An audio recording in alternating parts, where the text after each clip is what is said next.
Quelque chose au plus profond de la Terre a soudain changé de direction, et les scientifiques ne l'ont remarqué que des années plus tard. En 2010, sous l'océan Pacifique, une grande partie du noyau externe en fusion de la Terre a changé de direction. Au lieu de s'écouler vers l'ouest, comme d'habitude, elle s'est mise à se déplacer fortement vers l'est. Avant ça, on pensait que l'écoulement du noyau restait assez stable sur de longues périodes. Mais en fait, non. À environ 2900 km sous la surface, la Terre possède une immense couche de fer liquide. Elle bouge en permanence, comme un océan lent et lourd, fait de métal en fusion. C'est cet écoulement qui génère le champ magnétique terrestre. Ce bouclier invisible mais puissant nous protège du rayonnement solaire et maintient stable l'atmosphère de notre planète. En 2010, des satellites ont commencé à capter un signal étrange sous l'océan Pacifique. Une vaste région de fer en fusion a cessé de se déplacer vers l'ouest et s'est mise soudain à aller vers l'est. Ce n'était pas une erreur de mesure. C'est apparu clairement dans les données de la mission SWARM de l'ESA, qui étudie le champ magnétique terrestre. Ces satellites ne voient pas le noyau directement, mais ils peuvent mesurer d'infimes variations du champ magnétique. Ensuite, grâce à ces données, les scientifiques peuvent reconstituer le mouvement du fer liquide au plus profond de la planète. Mais d'abord, il faut comprendre comment la Terre est constituée. Notre planète est en fait composée de couches, comme un oignon géant, ou plutôt comme un œuf dur. On vit sur la peau extérieure, la croûte. C'est la partie sur laquelle on marche chaque jour. Montagnes, océans et villes reposent sur cette fine coquille rocheuse.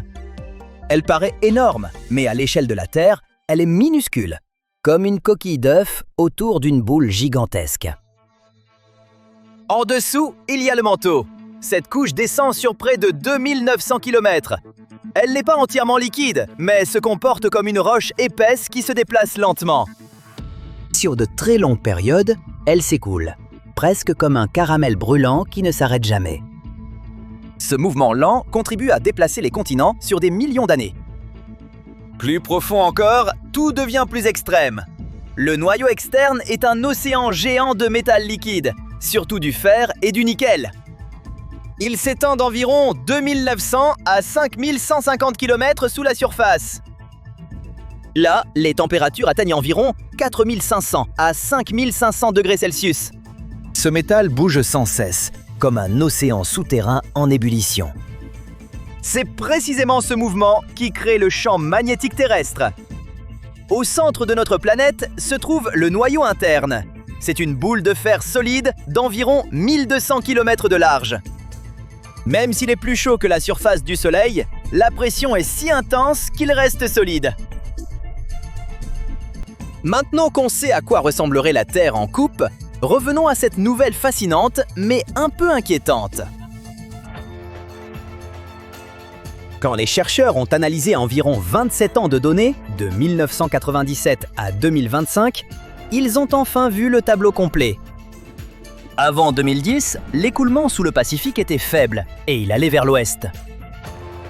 Mais vers 2010, il a commencé à changer. Après 2012, l'écoulement vers l'est s'est renforcé et a continué de croître jusque vers 2020. Puis, il a recommencé à faiblir. C'était comme un cycle complet qui montait, atteignait un pic, puis disparaissait. Ce qui est saisissant, c'est l'ampleur du phénomène. Il était énorme, touchant environ 5% du mouvement du fer liquide là-dessous. On aurait dit une vague poussant une grande masse de matière en fusion dans une nouvelle direction. C'est pour ça que les scientifiques ont été surpris. Ils pensaient que l'écoulement du noyau externe était assez stable sur de longues périodes. Mais il semble en fait bien plus dynamique et changeant qu'on ne le croyait. Le calendrier soulève encore plus de questions. Vers la même période, le cycle de rotation de la Terre, qui varie légèrement tous les 5 ans et 8 mois, a été perturbé entre 2010 et 2014. Les données sismiques laissaient aussi entrevoir des changements inhabituels plus profondément dans la planète, peut-être dans le noyau interne. Puis, en 2017, des satellites ont capté des sauts soudains du champ magnétique terrestre. Ils étaient probablement dus au chaos régnant au cœur du noyau. Personne n'a encore officiellement relié ces événements, mais ils se regroupent dans le temps de façon très suspecte. Ça pousse beaucoup de gens à se demander si quelque chose d'important se passait au plus profond de la Terre à cette période. Malheureusement, on ne peut pas observer le noyau directement, donc on ne peut le deviner qu'à partir de signaux indirects, comme ces infimes variations du champ magnétique terrestre. Les scientifiques ont appris à éliminer les signaux provenant de la croûte, des océans et de l'atmosphère. C'est ainsi qu'ils isolent ceux qui viennent du noyau. Même si Swarm de l'ESA a été lancé après le changement de 2010, il aide quand même à reconstituer ce qui s'est passé et montre comment le système a évolué ensuite. Pour l'instant, on a plusieurs explications possibles. Ça pourrait être une fluctuation temporaire qui monte puis s'estompe. Ça pourrait faire partie d'un cycle récurrent qu'on ne comprend pas encore bien. Ou ça pourrait être un changement plus profond dans le mouvement du noyau. Quoi qu'il en soit, il est clair que l'intérieur de la Terre n'est pas aussi stable et fiable qu'on le pensait. Un immense océan de fer en fusion peut changer de direction, se renforcer, puis s'affaiblir. Et on ne peut le détecter qu'à travers d'infimes variations du champ magnétique mesurées depuis l'espace.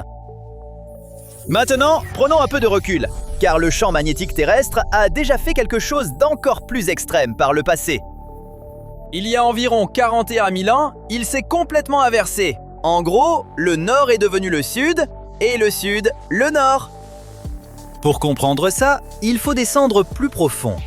Le champ magnétique terrestre est généré par le fer et le nickel liquide qui tourbillonnent dans le noyau externe. Ce mouvement crée un champ invisible géant qui s'étend sur des dizaines, voire des centaines de milliers de kilomètres dans l'espace.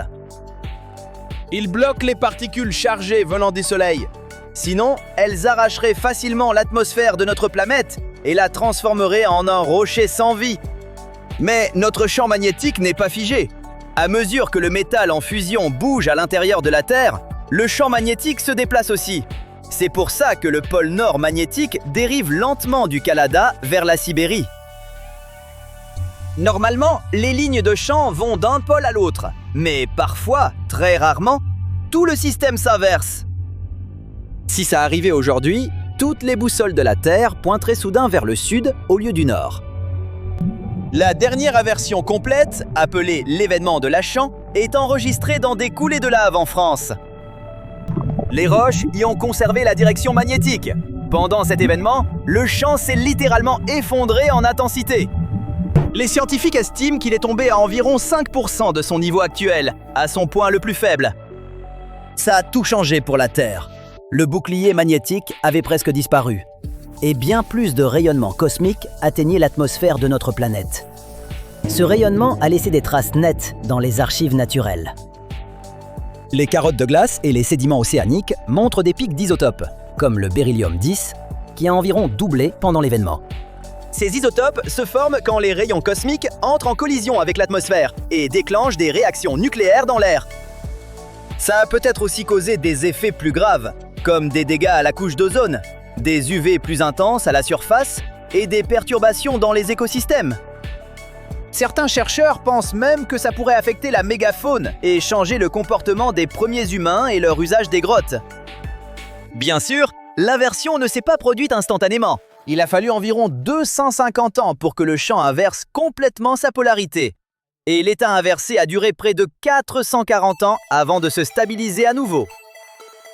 À son point le plus faible, le champ ne représentait peut-être qu'environ un quart de sa force normale. Aujourd'hui, les scientifiques surveillent les zones plus faibles du champ magnétique, en particulier l'anomalie de l'Atlantique Sud.